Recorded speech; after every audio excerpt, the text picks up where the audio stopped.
Hello friends, welcome back Hindi India धर्म and science with Dolly 24। I hope so guys आप सभी स्वस्थ होंगे, मस्त होंगे, ज़बरदस्त होंगे, हर रोज़ अपनी ज़िंदगी में नई नई खुशियों का वेलकम कर रहे होंगे। दोस्तों, कल से पितृपक्ष आरंभ हो रहे हैं और पितृपक्ष के दौरान हम अपने पूर्वजों को याद करते हैं, उनकी याद में बहुत सारे अच्छे कार्य करते हैं, वो भी पूरी श्रद्धा भाव से, जिनसे हमारे पितरों की आत्मा को शांति मिले और इसके साथ में हमारे जीवन की बहुत सारी ज्ञात अज्ञात बाधाएं भी खत्म हो। क्योंकि जब इंसान पर पितृ दोष होता है तो उसके जीवन में बहुत सारी बाधाएं होती हैं, जिसकी वजह से वो कार्य तो करता है परंतु उसको फल नहीं मिलता है। और पितृ दोष अपने आप में ही बहुत बड़ा दोष है, जिसकी वजह से हम अपने जीवन में किसी भी प्रकार से उन्नति नहीं कर पाते, चाहे हम जितना भी मेहनत करें। और इसके अलावा पितृपक्ष में हमें इस वजह से भी पितरों को अपने याद करना चाहिए, जिससे हम अपने जीवन में उन्नति करें, साथ में हमारे पितृ हमारे बीच में आकर के अपना आशीर्वाद दे सके, वो अपने परिवार के लोगों से अदृश्य रूप में मिल सके।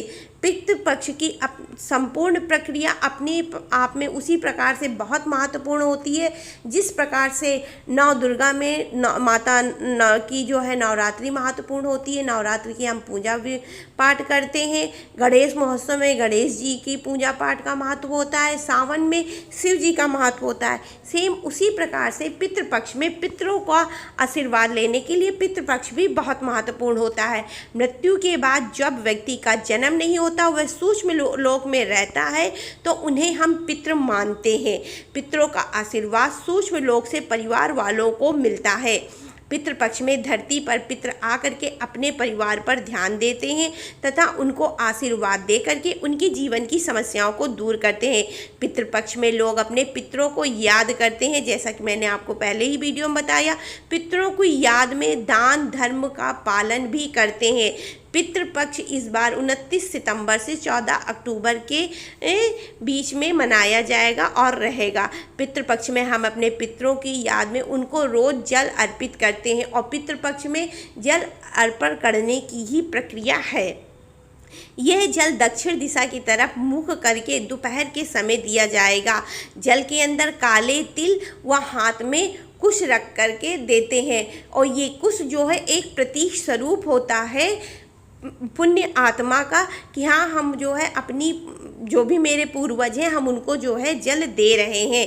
पूर्वजों की देहांत तिथि वाले दिन अन्न वस्त्र का दान किया जाता है। देखिए यहाँ पे तिथि की बात हो रही है, डेट की नहीं। तिथि मतलब द्वितीय तिथि, तृतीय, पंचमी, अष्टमी, नवमी, इस तरह से यहाँ पर अंग्रेजी तारीख की बिल्कुल भी चर्चा नहीं हो रही है। और इस दिन किसी निर्धन को भोजन भी कराया जाता है। इस संपूर्ण क्रियाकलाप को ही पितृपक्ष कहते हैं और जब हम संपूर्ण क्रिया विधि कर लेते हैं तो पितृपक्ष का समापन हो जाता है, समाप्त हो जाते हैं। इसको घर का कोई वरिष्ठ पुरुष करता है और उसको नित्य रोज डेली इसको जो है तर्पण करना चाहिए। परंतु यदि आपके घर में कोई बड़ा जो है पुरुष नहीं है तो आपके घर का कोई भी आदमी कर सकता है। और अगर आपके घर में कोई आदमी नहीं है तो आपके घर में अगर पौत्र है, नाती है, तो वो भी श्राद्ध का और तर्पण का कार्य कर सकता है। पौत्र लड़के का लड़का, नाती लड़की का लड़का, दोनों ही जो है समान रूप से इस क्रिया विधि में भाग ले सकते हैं। परंतु यदि आपके घर में कोई पुरुष है ही नहीं तो आपके घर की स्त्रियां भी इस विधि को आज के टाइम में करती हैं और करने का अधिकार भी उनको प्राप्त है।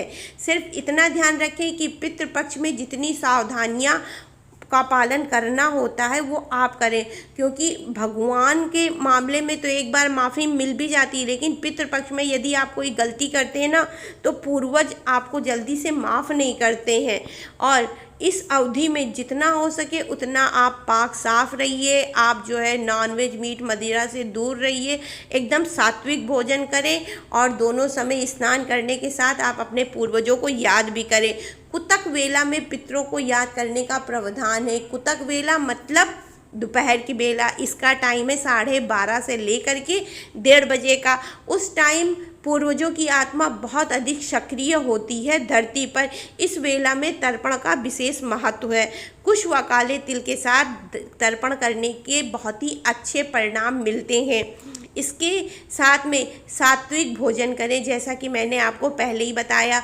और जो भी भोजन करें, चाहे वो जितना भी जो है सरल क्यों ना हो, वो भोजन आप अपने पूर्वज के नाम से निकालें ज़रूर। और चाहे वो थोड़ा सा ही हो, निकाल करके बाहर रखें। ये जैसे आप आम दिनों में भगवान को भोजन देते हैं कि हे प्रभु मेरे घर में ये बना, आइए आप भी खाइए, सेम उसी प्रकार से बोल करके आपको अपने पूर्वजों को देना होता है और उनके नाम से भोजन निकालें। और साथ में हल्की सुगंध वाले फूल तर्पण विधि में प्रयोग करें।